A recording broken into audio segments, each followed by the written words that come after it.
haven't said much about all the news coming out lately in regards to James Gunn's Superman Legacy film for two reasons. For one, he himself gives updates on the film daily on social media, which is both desperate and exhausting. And two, I'm just so burnt out on the subject that quite frankly, I don't really have a lot to say about it.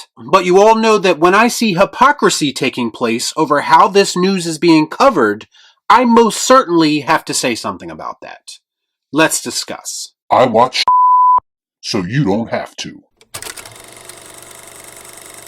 All I'm offering is the truth, nothing more. So James Gunn's way too late reboot of the DC cinematic universe is starting to take place. It seems like a strange time to do it considering we are smack dab in the middle of a comic book movie fatigue epidemic, as evidenced by general audiences' increased disinterest in these once cash cow brands. I mean, Sound of Freedom has a great chance to make more money at the box office than The Flash. Let that sink in.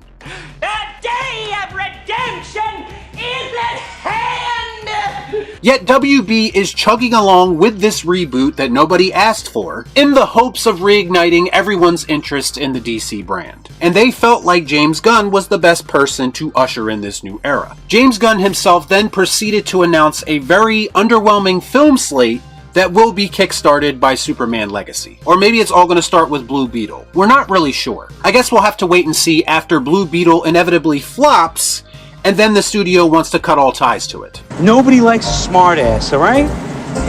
But nevertheless, the first official movie being created under James Gunn is Superman Legacy, a cinematic reboot of one of the most iconic superheroes in comic book history. DC's Golden Boy, the symbol of truth, justice, and the American way. A character that James Gunn summed up his version of as a big ol' galoot. And I'm already having visions of Gunn's man-baby Adam Warlock from Guardians 3 dancing in my head.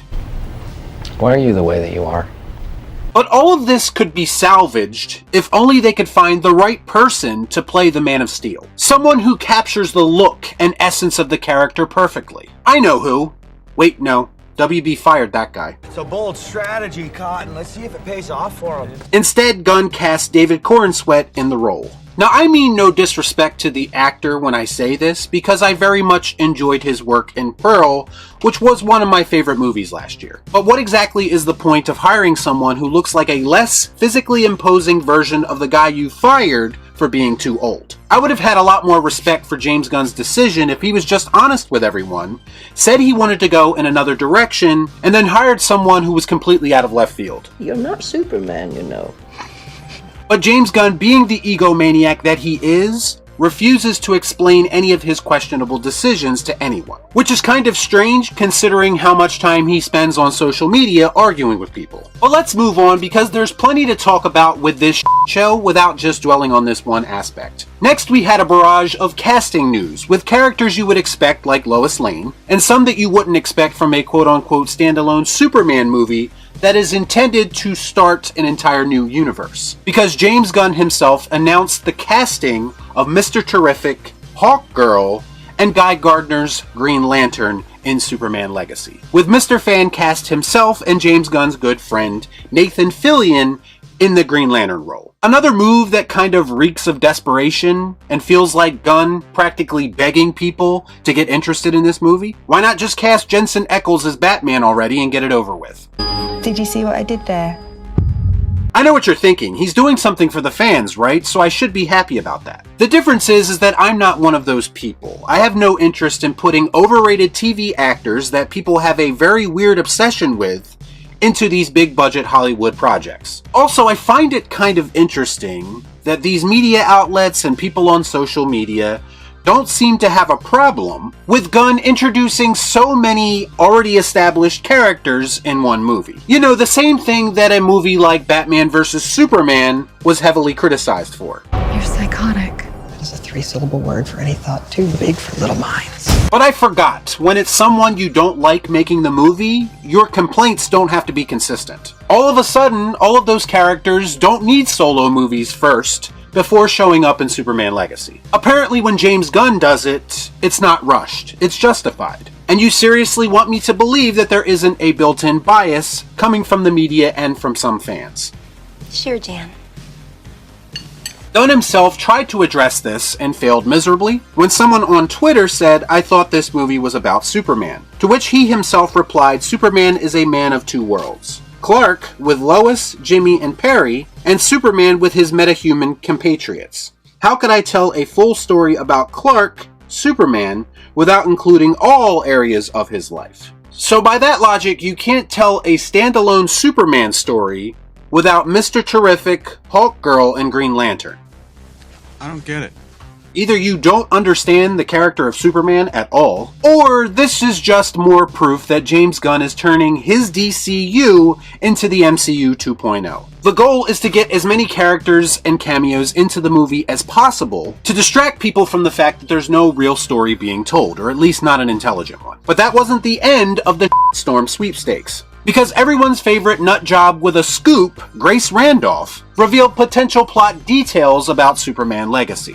But you one crazy ass Now, a possible spoiler alert is in effect here, and again, we have to take this with a grain of salt if we take into consideration Grace Randolph's spotty track record. But she claims that Superman Legacy will involve some type of conflict in the Middle East that Superman wants to stop one way and other heroes disagree. She also confirmed that Lex Luthor is also trying to negotiate peace in his own way. She also says that the initial reports that the Authority will be included is a misdirection, and that it's actually going to be a Justice Society of America type team. Someone did kindly point out to her that this shares similar story elements with the failed Black Adam film that came out earlier this year. Now, this could mean that James Gunn is borrowing ideas from this very recent film that he thought worked and is trying to do them better. But I think I speak for a lot of people when I say no one wants another Black Adam. We didn't even want the first one.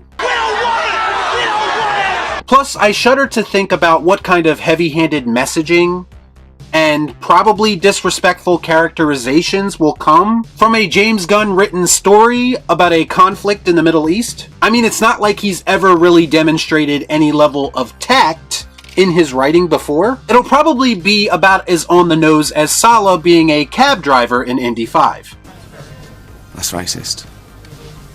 Whether these story elements end up being in the movie or not is actually irrelevant. The issue is that the things about this film that we're hearing directly from James Gunn himself make it sound both chaotic and familiar in a lot of ways. And this was my whole issue with James Gunn being in charge to begin with, because he is pretty much a one-trick pony. He's never really demonstrated the ability to craft these intricate stories that you would need to in order to successfully reboot an entire cinematic universe. You're going to have to bring a little bit more than some goofball antics and some dick and shit jokes to make all of this work. That makes sense. Because his track record, outside of the Guardians movies, which had a built-in MCU fan base that was supporting them, is a very underwhelming track record. His style of filmmaking is a very niche thing. Some people hate it, and some people love it, but I think WB is counting on him to craft something that everyone will love. And he's going to be doing this while basically starting on a blank slate, well, except for the characters that he deems necessary to keep. And that's a tough spot for anyone to be in, and I just don't think that James Gunn is talented or versatile enough to make DC a relevant brand again. Too much damage has already been done to the brand due to WB's incompetence and indecisiveness. Yet some people still act like James Gunn is more than capable and are even willing to give him the benefit of the doubt that they did not award the people prior to him. And I have to be honest, I don't know what he's actually done to inspire all of this confidence in him, but I really do believe that at some point, maybe when it's too late, WB is going to find out the hard way that they most likely backed the wrong horse. Y'all be cool. Y'all know.